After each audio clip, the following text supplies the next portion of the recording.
If you've ever felt the pressure to have it all figured out, or if you've been carrying the weight of expectation, self-doubt, setbacks, or the fear of failing publicly, this conversation is for you. Driven by purpose, fueled by passion, my words got power, my thoughts have action, motivation, stay gracious, that's greatness, be audacious, motivation, be audacious, innovation, be audacious, inspiration, be bold, motivation, be audacious. The way to achieve is you control what you can control. You focus on the actions and behaviors that lead to the outcomes that you want. And you're going to have a better chance of impacting things when you are controlling the controllables. So many kids struggle with that, negative self-talk. The easiest way about that is, right, and we can use this in our everyday life. If you wouldn't say it to somebody else, like a teammate, you cannot say it about yourself. It goes back, I'll never forget this. My grandmother used to say this to me. It had nothing to do with sports. It was just life. I was 10 years old or whatever. She would always say, you are where your feet are. Like right here, right now, it has to be the most important moment. Because one of the biggest questions we all wrestle with is this: how do you stay focused, disciplined, and confident when life isn't going the way you hoped it would? This podcast is all about helping you unlock your inner greatness and live your best audacious life. And today's guest is Sandy Cohan. He's a mindset and mental performance coach who works with athletes, executives, and high performers to help them develop grit, emotional control, focus, and resilience. He's also the author of multiple books that are focused on mindset and performance. And I got to tell you, there was a moment during this conversation where Sandy talked about the difference between confidence and belief. And honestly, I found myself really sitting with that distinction long after we moved on from the topic. The idea that confidence is what people see above the surface, but belief is the root system underneath it. Man, that really hit me and it got me thinking. Really, there is a lot to this one. You'll hear a bunch of things a bunch of insights that really will turn your wheels. And I really got to thank Sandy for that. So without any further ado, let's turn to a chat with Sandy Cohan. Enjoy. Hey, Sandy, thank you for joining me here today on the Audacious Living Podcast. I appreciate you for taking the time to be here. Thank you, my friend. Absolutely, buddy. Thanks for the opportunity. It's always great to connect, and so for me, that's the cool part. Just sharing insights, man. That's really what it comes down to. We've been doing this podcast for a few years now, and that's kind of what it's just been. Like, if we can find a way to inspire, motivate, or uplift people in some way, shape, or form, through by sharing our stories, and I think we're doing a good thing. And I got to tell you, Sandy, every so often, I'll run across a guest and I'm kind of, thinking about our conversation, and so much of what they do mirrors what we talk about here on this podcast with respects to developing your confidence, taking action, particularly when you don't know what's happening around the corner, you go anyways. That mental aspect of life, if you will. And there's so much of those messages resonate from you, and so I'm like, oh wow, that's really cool. I can talk to myself, right? Because that's what I feel like. But maybe as a starting point, Sandy, if I can get you to introduce yourself to our audience and sort of talk about the work you do and what's got you to the point that you're at now. Yeah, I love it. So, I'm from the States, and my background really is in the hockey space. I was a player, high school, college, played pro in Europe for a couple of years. And when my playing career was over, I was on the coaching side, mostly on the skill development side. Like, I wasn't coaching teams, but I was on the kind of individual skill side. Had some training facilities, loved it, was working with really, really high performers. And probably about 8 years ago, I exclusively got into the mindset space. Kind of got off the ice, and have really loved every second of it. So my primary business, I would say, is a company called Mental Edge Hockey. And we work with hockey players. Now it's expanded now to all athletes and really just high performers, and help them in all those things that you just said and talked about: the belief, attitude, grit, focus, emotional control, discipline, self-awareness, all of those intangible things that really kind of make high performers high performers. Done some speaking, love that. Written a couple of Yep. books, super happy about that. But really love doing exactly what you're talking about, which is helping people maximize their potential, whatever that means for them. Yeah. Is helping them get there. Love that you say that because it's very individualized and self-defined, right? Like what my Absolutely. path is and what my greatness is and what it's very like the way I sort of oftentimes frame it is like we all on our own individual paths, right? And I'm doing what works for you and you're doing what works for you. And not to say, Sandy, I can't take from you and I see what you're doing and that's kind of cool and I can find a way to incorporate into what I'm doing. But at the end of the day, my path is my path and I got to own whatever's on that, the good, bad, and the ugly, right? And so, for so many people, what you just said is that's a huge thing, right? So I would say 90% of my time is either with pro athletes or I would say high performing business leaders or executives, and normally the first place that we start, right, is what does success even mean? I don't know what it means for you or for the guy or gal down the street, but if the individual can't define it, right, we're going to have a very, very hard time applying actions and behaviors to chase,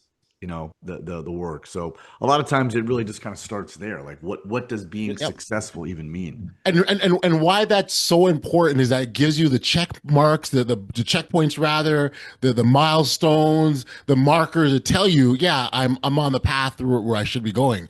And really, why not sort of, take that time to figure out who you are? Because then what it also does, Sandy, is it gives you the opportunity to figure out, okay, this thing that I'm doing, it's not in line with where I'm trying to go. So like, why am I doing it? Like I need to focus on this instead. Or again, you know what? Just give a framework. There's a third lane to it though, that I think for especially a lot of athletes, or I would just say anybody really kind of getting into this, that yes, it provides feedback for maybe we're off course. What do we need to change and analyze? But it also is an opportunity for us to celebrate those wins, right? Like we should be measuring gains, not gaps. And that's a very hard thing for humans, I literally just had a conversation with someone yesterday. Talked about the two things that we can do to improve our performance. We're talking about performance and success, so kind of conversation. And there were two things I identified. I said I'll give you the two things that to come to mind immediately. The one is to reframe our approach to failure. So just over here, I've got an analogy, the fail forward advantage. The whole idea is, you go through a situation. So we're on the same wavelength. Try something you don't know. You won't know until you try it. And if it isn't successful, you take from that the experiences, the insights, the lessons, the understandings, all of those things to determine, okay, now that I know that I've done this, I know what not to do. Yep.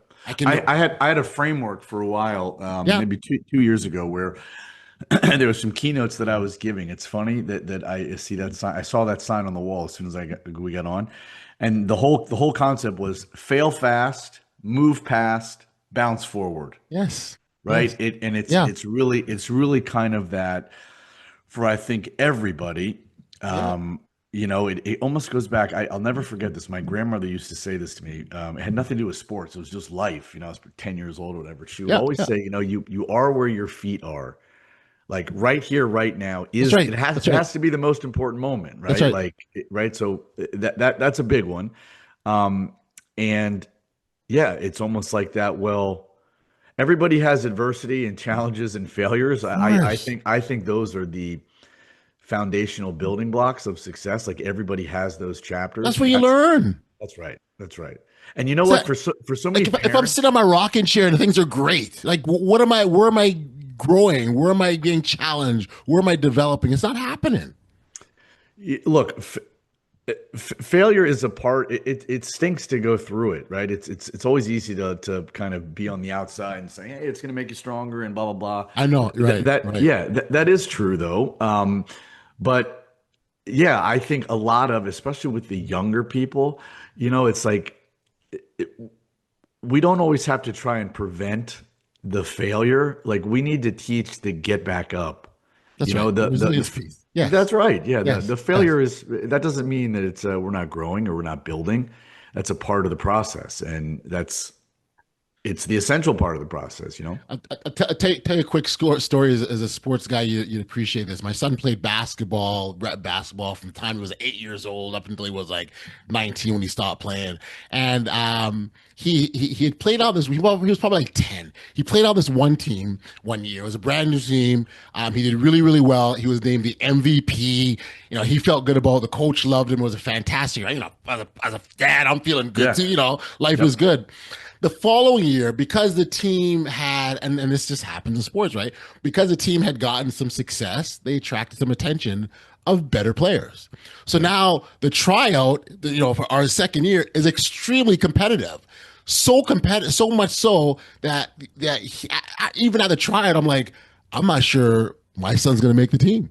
Like, Yep. here is the MVP the year before and not even have a chance to make the team. But this is sports, right? And so it turned out that he didn't make the team. The coach was heartbroken. He was just totally distraught. And I remember I kept saying, "It's okay, it's okay, like it's okay." And so he came with this offer, and he said to me, "We're starting a B team, and I can guarantee you, your son will be the top player on that team." Well, that offer was made to a bunch of parents, and it was really fascinating at the ones that jumped at the opportunity versus the ones that were upset at the missed opportunity, if you will.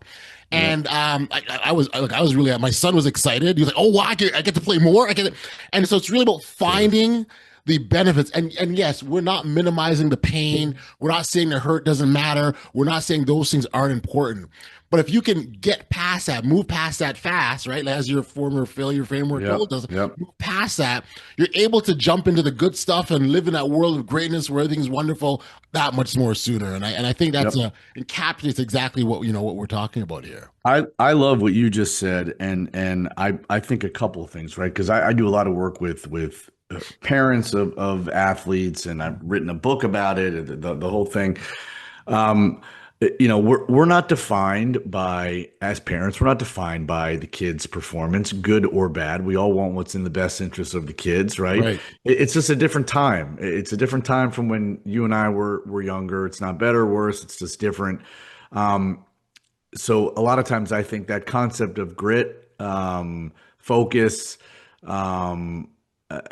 immediate gratification, like those things are there's gray area there. So much of what I do, I often say, even though it's, you know, sports are kind of the vehicle, I think ultimately I'm in like the help grow better human being business more than anything. I take a lot of pride in that.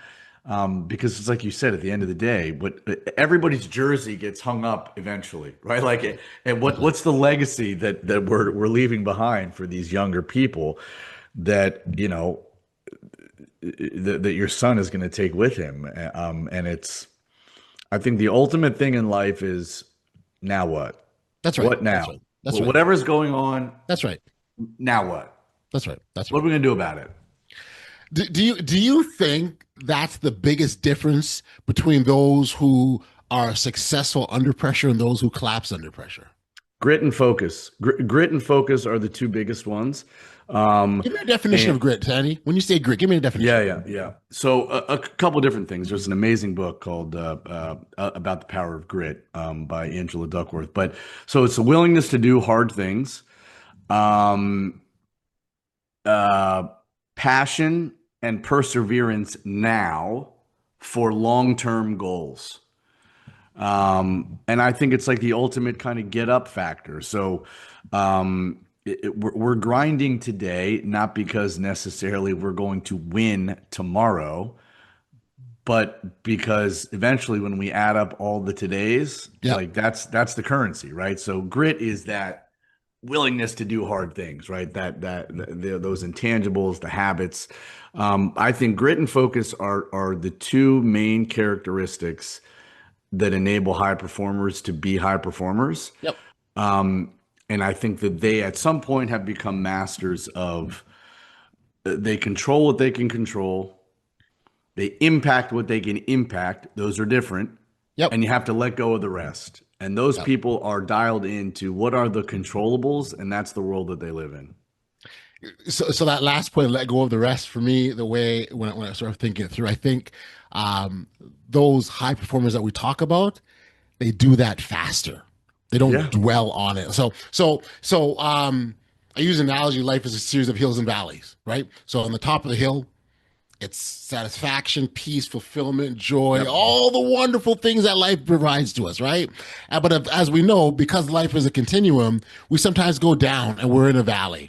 And in the valley, it's icky, it sucks, there's pain, there's disappointment, all the things that we don't like. Well, it's because we know the valley's coming, it's like, okay, so what got to do to get out of it? Right. And this is where things like confidence come in play. You talk about celebrating the wins. That's a big part of it, because you'll know that, okay, yeah, this was a down day. This is a down moment. But I know that, listen, last week I was killing it and I did X, Y. So Audley, what you just said, this is Yep. what I wish I came up with this. I didn't. I probably heard this when I was, I don't even know, like in high school. So it would have been easy for me to steal, but that's not how I'm wired. I had a coach that used to talk about the difference between confidence and belief. And so Yes. much of what I do and what you were just talking about, everybody wants to feel confident, right? Yes. And the focus is on confidence. But here's how this guy described it. He said, if you think about a tree outside, Yep. what you see above ground, that's confidence. What you don't see below ground, that's belief.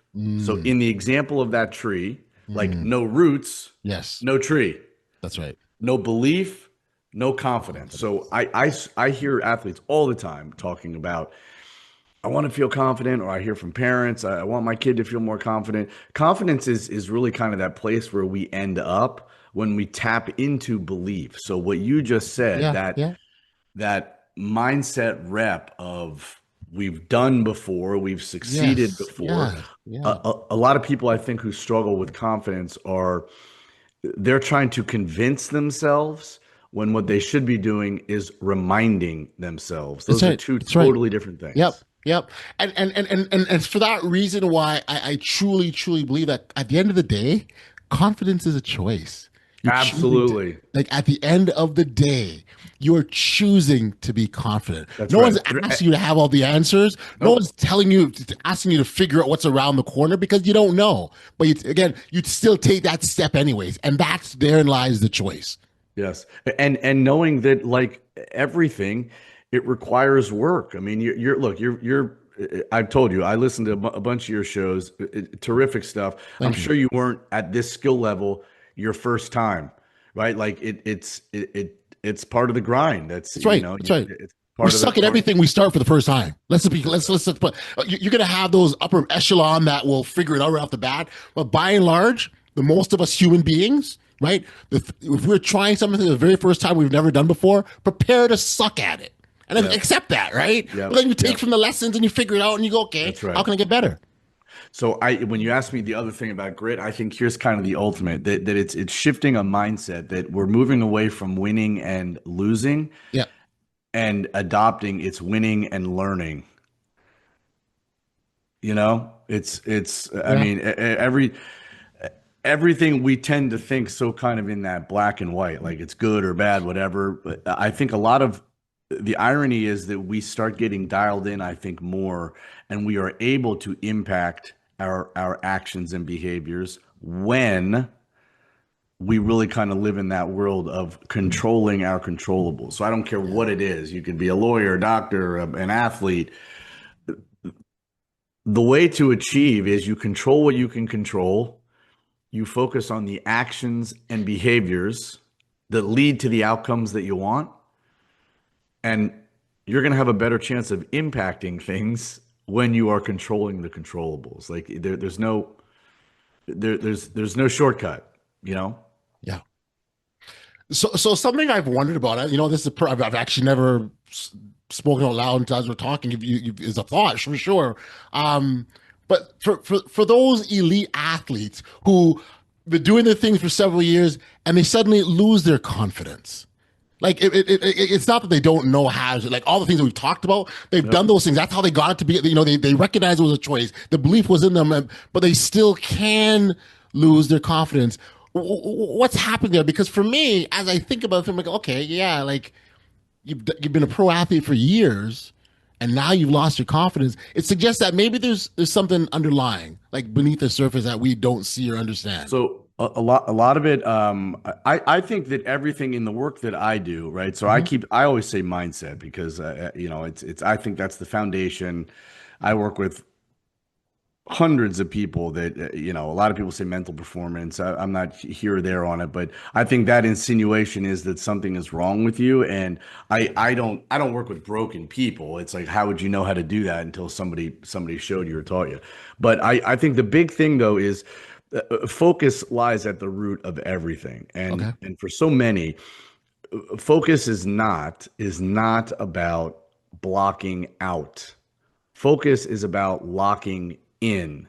Those are two different things, right? So a lot of people, like in an athlete's mind, for instance, a lot of pregame thoughts or pre-compete thoughts might be the don't do's, like don't turn the ball over, don't strike out, don't this, I understand what they're thinking. Right.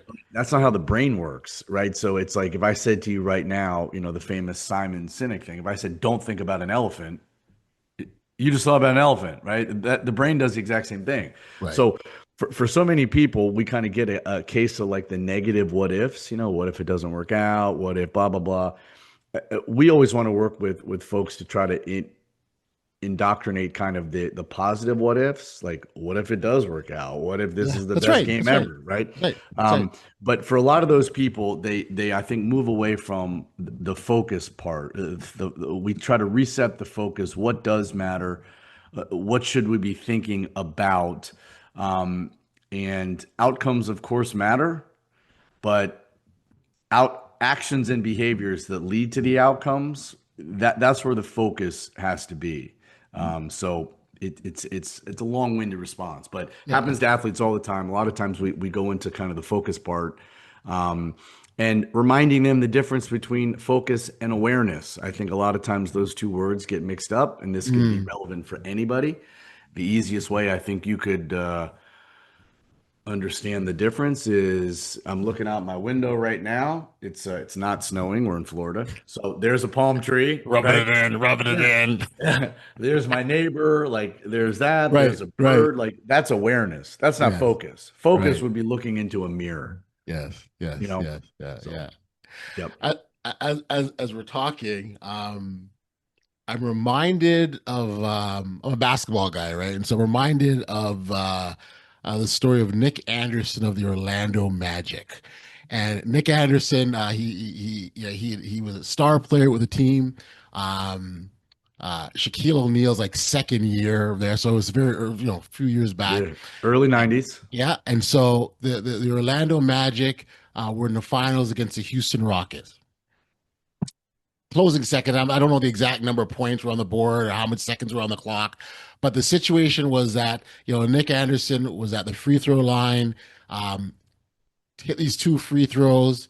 You ice the game because without we got close enough for and Houston had no more timeouts left, and all you had to do is hit one free throw. He misses the first one, really cool, calm, collected. Goes back, he misses the second one. Okay, the air out of the building was this is gone.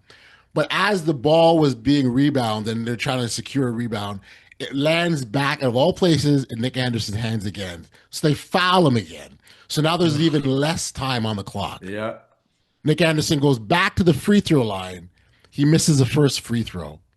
And everyone is in disbelief. He goes, and he's even, you can see him psyching himself up. And so I was talking about that confidence thing, like as an athlete, confidence, that's kind of one of the things that come to mind. He misses the second one. The ball comes down. Houston gets the rebound. They come down. They hit a three, ties the game, puts in overtime. They come back and win that game. Houston went on to win that series. Orlando Magic were the heavily favored to win. I will tell you, Nick Anderson's career never recovered from that. And I remember I had the good fortune and opportunity to interview with him years later. And you got to ask about that. Like, how do you have not? to. Right? Yep. And What do you say? Oh, he's like, listen, I didn't go there not to miss. Like he was like, I tried. Like I did not go the line not to miss. And it Yep. just didn't work out and it affected me. It impact and he owned it, right? Which I give him a lot of credit for because and I mean, sports fans will never let you forget. He's probably living Absolutely. this every day of his Every life. day. Every He's day. reminded that you failed continually over and over again. That's what it is. And so When yeah, it mattered most. Like yes, he right? choked. Yeah, yeah, he Right. choked. Yeah. So Yeah. so again, you talk about being, under pressure, in those high stakes environments, there's a lot going on for athletes. Not, I know we're talking about athletes, but it translates into everyday life, whether in your Everything. personal life or in the professional. Everything. What I have found is that yes, in those pressure situations, the best of the best, whether they learned it, have experience with it, or actively practicing it, it's the concept of trying to stay very, very narrow. And you can't let the tape look. We all go through this. This happened to me the other day, and I'm not trying to rub it in. I was playing golf. It's warmer down here. I'm sorry. And it's like, Straight number two. Go yeah, ahead. I'm sorry. I know. I'm sorry. I'm sorry. In any event, like I hit a pretty good drive, not Yeah. great. Yeah. Got an okay shot to the green, second shot, and maybe like 30 yards away, there is one tree off the fairway with one branch in my sight line, right? Yeah. Yeah. I'm an okay golfer, not great. You could have paid me $30 million I could stay there all day to try to hit that branch. I wouldn't be able to do it. And this is what I do for a living. As I'm getting ready for my shot, and at some point towards the end of my, getting ready to hit the shot, I felt it in my brain, like, don't hit that branch, don't hit that branch, don't think about the branch. And I'm not going to say what I want to say, but I hit the branch. I couldn't do that again, right? So it's keeping it very, very narrow, and you can't let the tape run forward. Just like you don't have to keep it paused. And what Yes. Nick, what it sounds like he was doing is, his life today. Like you can't pause. He can't walk around today with the tape paused Right. on that moment. Like he'll go insane, right? So we get to pause it where we want, but you can't let it run forward. Right. And that's a big one. That's a focus thing. Yeah. Would you say that's the biggest difference maker for well, I say in athletes, but for anyone, yeah, in those Yeah. moments? The ability to Like if there's stay one focused. habit, right? That one habit you do, it's like this is This is what it is. Yeah, because all the other things that follow, your belief, staying calm, thinking clearly, your positive self-talk, that's a big one. Especially for athletes, right? Like the key to that, and you're a sports parent. So many kids struggle with that, negative self-talk. The easiest way about that is, right, and we can use this in our everyday life.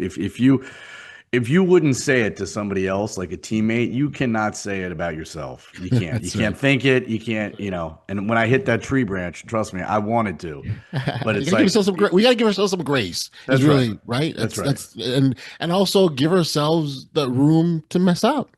It's gonna happen eventually. None of us are perfect. None of us are perfect, and we. The thing is what can we control that when and if we do it gives us the best chance to be successful? We can't. We have no control over outcomes. We have impact over outcomes. But again, the irony is to have the best impact, you have to control your own, what. You have to. Got you. Got you.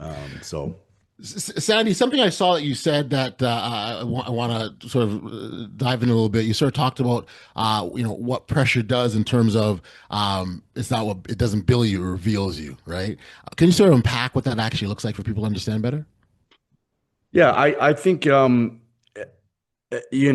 of a sudden to be dropped in pressure situations, whatever it is, like, we are when it's time to execute, like we're really kind of a combination of what the preparation is, so practicing high pressure situations, treating practices or run through reps or whatever, treating them like the biggest moment ever. Right. that's how you kind of harden it. I mean, there's so many professional athletes or performers who have, mentioned that. Conor McGregor used to have one that after his first fight, when a reporter was like, "Hey, what was it crazy walking out 30,000 fans and lights going crazy and music?" And he's like, "Well, this is really not my first time. I've done it 10,000 times in my mind." And that matters. Yes, it That does. matters, right? Going through those reps. So, um, yeah, I think a lot of times as it relates to pressure, where is the pressure coming from? Are Mhm. we internalizing it? Is there really that exterior or external pressure? I don't know. But again, it's right now has to be the most important moment. Right. And you gotta practice like it's the real deal. And I think when you put in enough reps, Navy SEALs talk about it all the time that Oh they yeah. they they do things 40 million times. Yeah. So when it actually happens, Yeah. it's not a reaction. Their reaction is a controlled, learned Yes. response. Yes. Yes. Yep. And also, what it does, the practice also helps you keep your emotions in check, and that's a big There you part of go. this too. Our emotions sometimes are our worst enemy against backfires. It Yep. turns it upheaves things. But if you're in this motion where you've done this, you've done this, you've done this, then you know what to expect, right? I mean, I'm glad you use the example of the Navy SEALs. They say they're the most practiced group of anything. Like they're always in some That's sort of right. training mode, right? Always getting And ready. and to what you just said is a huge one. They have to practice this. That they act with emotion, not because of I emotion. love it. I love Those it. are totally Yeah. different, Yeah. right? Yeah. Yeah. Again, the ability to regulate where you're at is just, and if you really think about this, even physiology around why, making emotional decisions backfires for you because Always. the blood's rushing from your brain. You're not thinking straight. You're caught up Yep. in that moment. Like, so physiology, it doesn't make sense to make this key decisions in emotional moments. And so, I remember I, actually. I remember when I first sort of understood that again that physiology. I'm like, oh, of course, You know what? And you know how people can relate to that in the yeah, two things that have nothing to do with sports or anything. hmm Anybody, and I know you're gonna maybe chuckle at this. Anybody that is in a relationship knows that uh, I know what I want to say, yeah, but yeah, I take a breather, right? yeah. And the other thing is, we've all gotten that email or that text or something where you're like, Oh, it's I always tell people, like, but wait till tomorrow, or you could write it, but do not hit send, I tell you, my draft folder is full of hundreds of emails that haven't been mine sent. too. Mine too. Yeah. Sometimes I got to remember to go through and delete the drafts because if some of this got out, they'd be like, that dude is unhinged. Yep. You know what? I think after this call, there's something I gotta do. Yep. Yep. You and Yeah, me both. You and me both. But right, like so much of that yeah, stuff is we can apply it to our daily sure. life and it goes back to what you said. I try to remind people all the time. Confidence is a choice. It's not a feeling, it's a choice. Mhm. I do. I very much do appreciate as much as we've been talking about sports and hockey and basketball and all, Yep. and golf because you got to go golf the other day in nice weather. As much as we got to be, we're talking about all that. I think what I certainly appreciate is that the things that we're talking about aren't exclusive to athletes. They're not No. exclusive to, high elite level performers or CEOs in the business world. These are things, and in fact, I would even go further to say, not only these are things that, these are things that they can do, these are things that these high performers, elite elite individuals are doing, Yep. you know? I agree. They do that. And they also do, I think, one other thing Okay. that we've all heard like presentations or speeches or people when they're talking about, these are the 5 things you have to do, and this is what mindset is. And and Yep. and and for me, the mindset are those 7 things that I said earlier: belief, attitude, grit, focus, emotional control, discipline, self-awareness. But what I think where I think a lot of the work is that system does work. Yep.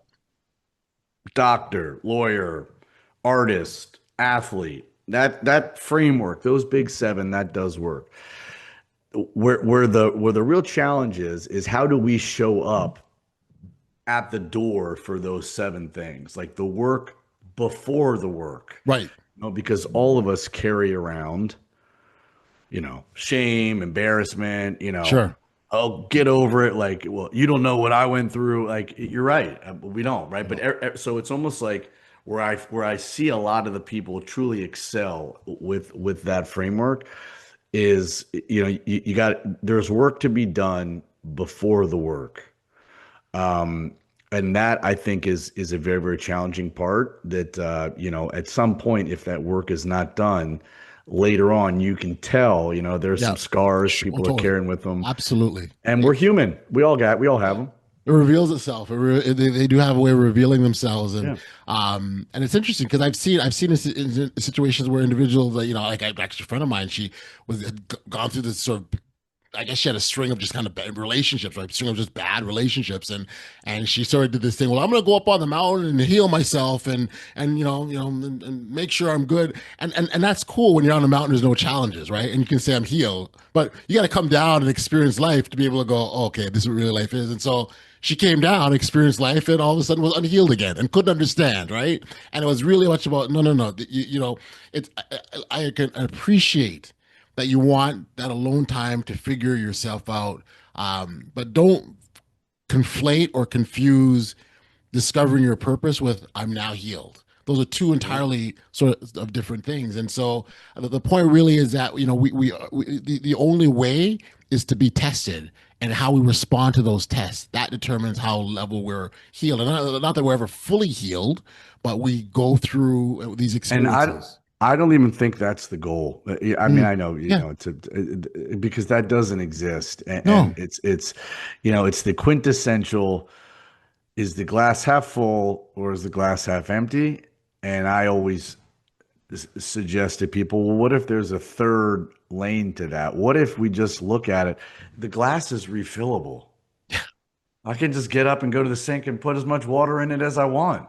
Right. And it's like, that's not easy, but we all have drama on the way to the sink. I got a bad knee, you got a bad back, you got a bad relationship. Like, we're all carrying the baggage. Yes. But it's like, is the baggage, are they scars or are they like impediments? Scars are okay. We all have them. Yeah. But you gotta keep moving. You gotta keep going. I like to say, are you carrying baggage or luggage? Which of the two, right? Oh, I like that. Is it baggage or luggage? And that's, Yeah. there's a difference. So it's, again, there's scars, sure. Okay, cool. Yeah. I got scars when I was a kid. Okay. That's right. And you can look at them, you can remember them. But if you're reliving that pain, There you go. or relieve it, that's what you really need to look at, because there's something deeper going on there. So that's right. My 2 cents as a non-practicing psychotherapist. That's what I would say. Aren't we all? I agree. I'd love to hear, and something I oftentimes ask guests is, if you think about, again, and this is the Audacious Living Podcast, right? So, what does audacious living look like in the context of high performance? I think a lot of it has to do with some of the words back there. That word bold. I love bold. I love words like grind. I love words like being relentless. Those are where I spend a lot of my time, and I think that those are the root of so many things, because I think those are the ingredients that, when or if applied, it lets people write books. It lets people have great podcasts. It pushes them to those things that I think is maximizing the what could be. My goal isn't necessarily to when I wrote these books, wasn't to go out and make it be better than somebody else's books. I hope that it is. I hope it has impact, but I was just trying to say, I want to write the best books that I can. So I think a lot of that audaciousness or living audaciously, I think it is about taking chances, making things happen, and just being relentless. That you have to keep moving forward, Right? And that's the case for everybody. You just have to keep going. Yeah, I agree. I think you're bang on because it is, the lack of movement doesn't get you anywhere, right? Life is still No, moving, right? So if you're no. not moving, then your life doesn't get you anywhere. And for me, I'm like, what about all that wasted time? You could have done X, Y, and Z, and you missed out because you were. And again, I get it. Like if you're mourning something, you lose a loved one, and you're mourning, and you have grief. I get all that. I appreciate that, and I empathize with that. But for me, I'm like, okay, so what next? You asked that question earlier. What do you do next? And so, you mentioned the bold. I'll tell you very quickly the bold framework. And when you talked about your 7 points, I thought about that. Actually, let me go back to your 7 points. Out of curiosity, is there a starting point, or is it? Focus. Yeah, Focus, and we talked earlier is I always ask people, and even with higher performers, older people, it's not just an age thing. It typically happens more with younger people. But I say to them, whatever the thing is, help me understand what kind of player you are, what kind of boss you are, what kind of right. business you're running, and help me understand what success means. What does that mean? And everybody, I shouldn't say everybody, most people, they don't know. They can maybe tell me, they can come up with some things. I think it's this or this, but there isn't a roadmap. There aren't specifics. So, without specifics, you aren't going to get specifics, right? So you can't expect to get specifics out if you're not putting specifics in. So, um, a lot of time we're trying to identify what it is that success even means. I don't even know which direction we're going, but if you can't tell me, I don't know how you expect to get there yourself. So Gotcha. we spend a lot of time there, and spending some time between Yep. routines, and Yep. things like that. Yep. The bold framework is actually a four-letter acronym. B stands for better than yesterday. So the concept of self-improvement, always continuously going. So you know what? You climbed that mountain yesterday. I'm glad you got to the top. I hope you celebrated it. I hope you're proud of yourself. I hope you feel good. What are you gonna do tomorrow? Like, so it's the Yep. idea of, continuing that. Love that. Always outlast adversity. We know, as we talked earlier, the challenges are going to come, right? No one at any point is going to knock on your door and say, "Hey, Sandy, at 3 o'clock, your life's going to be turned upside down. So just get ready, okay?" Like it's not going to happen. So Yep. you take that Navy SEAL approach. You're always ready. You're always prepared, and then when it comes, you outlast the adversity. L is live your truth. It's really tied into authenticity. Be who you are. So we talked earlier about that pathway that you're on, right? And yes, Sandy, you did some really cool things on your path I kind of like, but I still got my own I got to live, right? And that's really what it comes down to. And then lastly, the D is disrupt the norm, right? Be that trailblazer, go off that beaten path. I think of the Wright brothers when they're learning how to fly, trying to figure out how to fly a plane. And imagine kind of the people around them going, "You guys are crazy. What are Yeah. you doing? Flying is for the birds. You got to be out of your minds," right? But they Yep. still did it anyways. And that's really the idea, is that you keep going, you keep persevering. And so why I bring that up is so I talk about the framework a lot, and there really isn't a entry point, because depending on where you're at personally, right? And so, maybe you already are being as authentic as you possibly can. Well, that may not necessarily be your focus. Maybe you need to figure out ideas of how ways you can think of ways of continuously improving on a day-to-day basis. And so, that's why I ask. I oftentimes tell people, just jump in where you're at and go. I think if I were going to be more technical about it, if I was going to play that out a little bit, I would say that the four, like the linear thing, is understanding that m- mindset shapes, or perspective shapes mindset. Yes. Mindset builds belief. Belief fuels confidence. Confidence enhances performance. So at some point on that journey, we got to start on,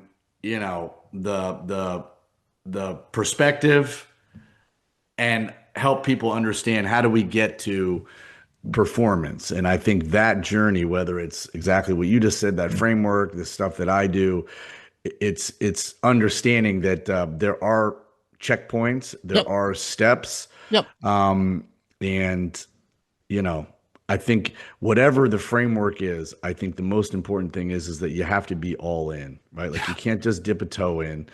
You're at that proverbial T Yeah. in the road. Yeah. And it's like we can either turn left or you turn right. Gotta use Turn it. Use it. You got to Yeah, go. Yeah. Yeah. You got to go. Yeah. Because you can't stay here. Can't stay here. No. Yeah. They can't. You know? That valley's not where you hang out, right? No. And then the other part about that too is, and that's why I'm a really big fan of really cool, be very clear on the things that motivate you, the things that drive you, the things that get you excited. Because when you're in that valley, you can lead those things to try and get yourself out a little bit, right? And so, I love podcasting. I love these conversations. I love having them. And so, when things kind of get, I go, oh, you know what? Let me do more podcasting. Let me throw an interview in. Let me and you just naturally get those good feelings going. You're like, okay. What's your? Are you a speaker also? Like you have to. Yeah, I speak. Also? I speak. Yeah. I just. You're, terrific at it. Very, very good communicator. Well, thank you. I appreciate that. I've just finished my manuscript of my book. Nice. So I'm really, really excited about that. And a lot of stuff we've talked about is in there. But it was really what even that process. And again, as an author, it reveals so much about you, and I learned so much about myself. It wasn't, and so what I did, I sort of taken some stories from my upbringing, and it wasn't until I stopped to sort of tell those stories, I'm like, oh, that's where it came from. Yep. Like I just didn't know. Like, I talk about my father. So my parents split up when I was quite young. I was like 6 months old, and my father's out of my life. Didn't see him again until I was a father, and my daughter was 6 months old, and he resurfaced 20 plus years later. And at the point of his return, I didn't know at the moment, but he was quite sick, and he was very sickly, and then he passed away 3 years later.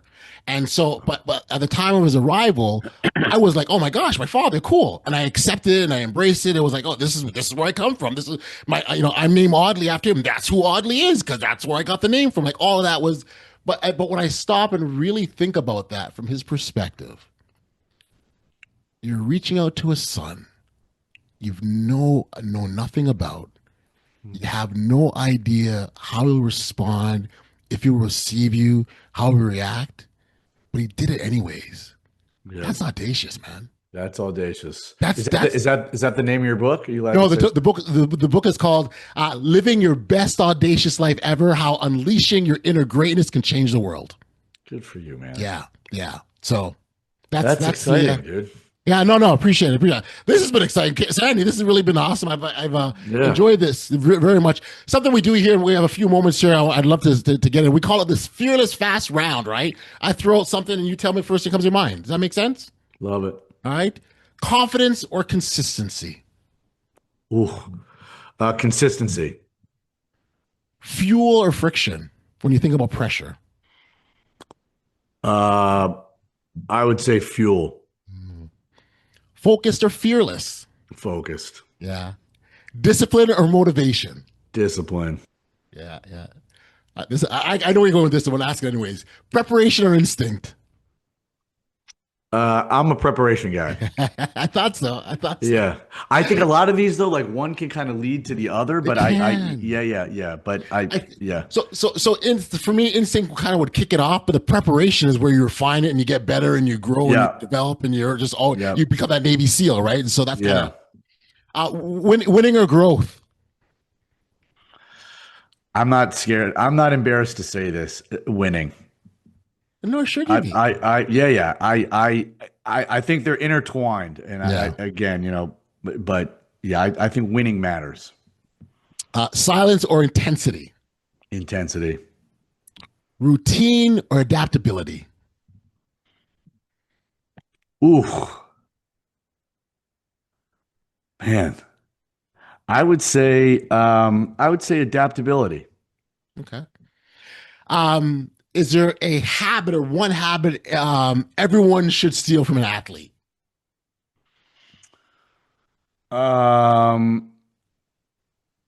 Yeah, I think that what athletes are really, really good at, the higher performing ones, is that today is today. It has nothing to do with yesterday. It has nothing to do with tomorrow.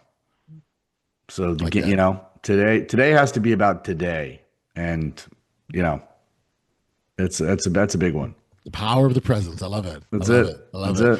One word to describe elite mindset. I would say disciplined. Hmm. Disciplined. There you go. Yeah. A plug for the framework there, right? Yeah. Well, because that's what I think, it comes easier to some. Yes. Yes. But it's a trained skill. That's why so much of what I do, even if, no one taught us this when we were younger. This was like, Right. no one wanted to go talk to the mental person. Right. Right. Right. It's like, what? But so I think that it certainly can be trained. And then it's how often do you spend, like any skill, what's the discipline of the routine, Yep. making it a habit. Yep. Yep. It takes work. Last one for me, and I'll let you go. Is one belief that you think people need to let go of? Um, that tough times don't last, tough people last. As a kid, that was an expression my mom said all the time. Is it really? That was her go-to, always. That was the same thing my mom said. That was her go-to. Like tough times don't last, tough people do. Right. And the other one, she used the lemonade one, right? When life hands you whatever, make that was the other one too. And so when I talk when I so okay, I'll go back to I'm thinking like the gray hairs, no hair. We might be related. we might be related. Yeah, maybe, Yeah, maybe. Do you spend time in Jamaica at all? You got family down there? Once. That's a different show, though. That's a different show. I love it. I love it. Well, it's funny because when I think about I told you about my father, right, and that pretty audacious movie made. My mom is totally like she's just off the charts and everything that she does. So when I look at myself and I look at it, and again, this came off of the book writing process. I'm like, I get why I am the way I am. I understand it. Like it just is. But these are sort of the things that when you do that analysis, you really start to understand things better. And quite honestly, Sandy, like the book writing process refined my work even greater than it ever was before because of the level of understanding I gained through doing that analysis work. And so, good for you, man. You're an author. Thank you, by the way. Thank you. You're an author. Tell us about the books you've written, so our listeners, if they want to check out your work, or even where can we send them? Connect with you. Yeah. So I have two books that are out, two that are coming out here in the next in 2026. But the first one I wrote was 99 Rules Every Athlete Needs to Know. Okay. And the second one was 99 Rules Every Sports Parent Needs to Know. Okay. They are the type of books that I would have wanted to have read when I was younger. They're not long how-to books. They're kind of quick, inspirational. You can open up to any page. You can dog ear it, highlight. There's a rule, maybe 8 or 9 lines about it, and then kind of like a hard takeaway, like a mic drop sort of thing. Yep. They're on my website, sandycohan.com. They're available on Amazon. And just very, very happy to be in a place. I never thought I'd be able to say this, that you could have that much impact, and that I think when you get to our age, you start to realize like if you can have impact on someone. And while these books have the word sports in them, they're really for anybody, any performer. That's a big thing. So I'm very, very blessed to say that I hope I'm having impact, which well, question. I think that's what matters. So, well, question. I know we didn't talk a whole lot about parents and their role in the sports landscape, but I've oftentimes said that the real coaching happens in the car ride home after a win or a loss. Doesn't matter. That's when the real coaching takes place. Yep. So I'll do this. Take 2 seconds. Pick any number between 1 and 99. Any number. Okay, got it. You want me to tell you what it is? Yeah. 16. 16. So just randomly, this is rule 16. It's quick. It's not long. Yeah. Go ahead. So here's the rule. Don't chase and this is in the book, 99 Rules Every Sports Parent Needs to Know. Yep. Rule 16, don't chase the dream harder than they do. The second you start sprinting while your kid is walking, the dream shifts. Now it's yours, not theirs. That's when the passion turns to pressure, and pressure turns to the burnout. Parents who want to raise great humans and confident athletes know when to lead and when to back off. You're the fuel, not the engine. You can't drag someone into greatness. It's their race. Let them drive. I used to say to my son all the time, not bad, right? That's beautiful. Every year, I know he loved basketball and he played. Every year I'd say to him, "You're driving this bus. Where are we going? Where are we going? How long are you playing for? What are we doing? What do we?" Always. And he drove the bus year after year. He drove the bus, and so that resonates with me big time, man. Thank you for sharing that. Thank you for sharing awesome, that. Buddy. You're more than welcome. Sandy, fantastic work, man. It's really fantastic work. I've absolutely appreciated the time that we've spent here. Like I said, coming into this, I was like, oh, wow, I like this stuff. Now I'm walking away going, oh, wow, I really like him, right? That's what's happening. So thank you for that. I appreciate the insights. You are having an impact. You are having an impact. There's no question about thanks, that. Man. And I encourage you to keep on going and keep doing what you're doing. And thanks again for being a guest on the Audacious Living Podcast. You too, man. Have a great one and such good luck with your book. It's super exciting. Yep. Thank you. Muchly appreciate, my friend. Take care. Yeah, buddy. You too.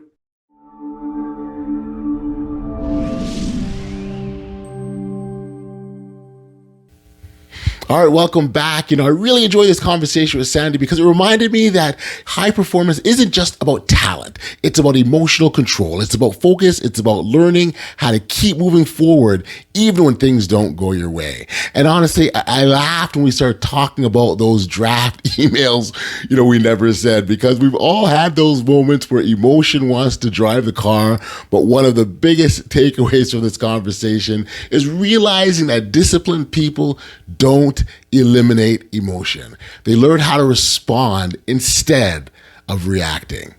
And I also kept thinking about Sandy near the end of the conversation. He said, today is today, not yesterday, not tomorrow, just today. And that's deep. It actually really got me thinking about the importance of recognizing the importance of today. And I think that leads perfectly in today's Audacious Insight, because the best leaders stay calm when everything around them isn't. It's time for an Audacious Insight where we take a quick look at something happening in the real world that reflects the power of bold thinking and intentional action.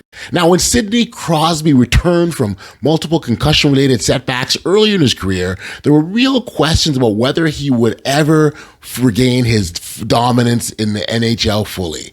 The pressure, the expectations, and scrutiny surrounding him were enormous. But instead of trying to force his way back emotionally, Crosby leaned into discipline, preparation, consistency, and patience. Over time, he rebuilt not only his game, but also helped lead the Pittsburgh Penguins to multiple championships afterwards. Sometimes audacity isn't loud. Sometimes it's the quiet discipline of rebuilding yourself when the world thinks you're finished.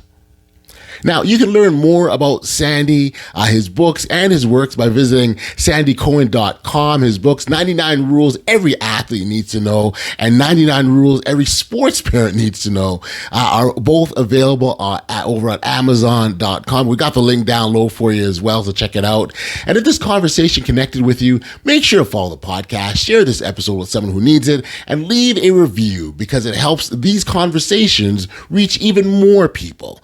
Sometimes confidence isn't about knowing exactly how things will work out. Sometimes it's simply deciding you're going to keep showing up anyway. And maybe that's the real work, learning how to trust yourself enough to take the next step before you fully feel ready. I want to thank you so much for joining us. And until next time, keep living life audaciously. Driven by purpose, fueled by passion. My words got power, my thoughts have action. Motivation, stay gracious. That's greatness. Be audacious.